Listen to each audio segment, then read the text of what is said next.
Karine Le Marchand trop copine avec les politiques? Cet autre animateur lui met un petit taquet. Jarry, en pleine tournée triomphale avec son spectacle Bonhomme, a glissé une remarque piquante sur Karine Le Marchand dans une interview au Parisien. Sans méchanceté, mais clairement sans filtre. Jarry est partout.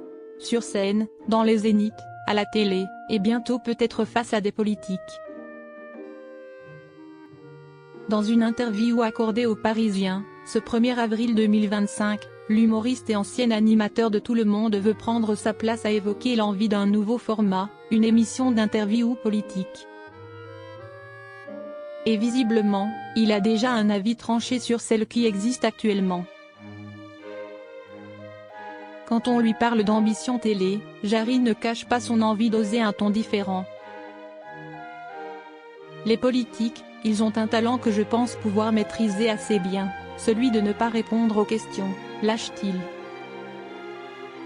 Puis il ajoute, l'émission de Karine Le Marchand, une ambition intime, c'est bien. Mais on n'est pas sur le fond. On ne cherche pas des amis. Boum. Un petit taquet glissé sans forcer, mais bien senti. Le tacle de Jarry à Karine Le Marchand. Jarry assume son style, pas de quatrième mur, pas de barrière. Sur scène, il descend dans la salle, parle aux spectateurs, improvise. Pour lui, le contact direct est essentiel. Moi, je ne considère pas que l'intervention du spectateur me mette en danger, parce que je joue pour lui, explique-t-il. Et ce rapport franc avec le public, il l'applique aussi à ses opinions.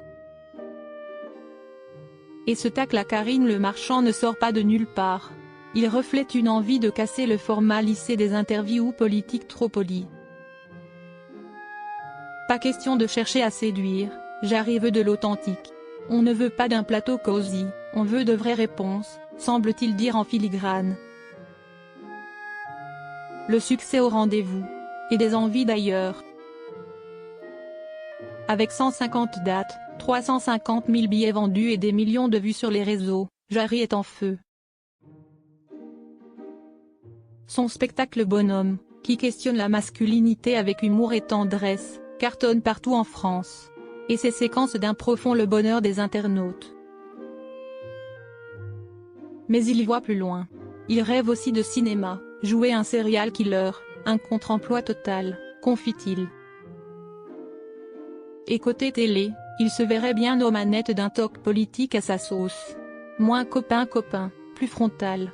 Et s'il fallait piquer encore un peu au passage, il ne s'en priverait sûrement pas.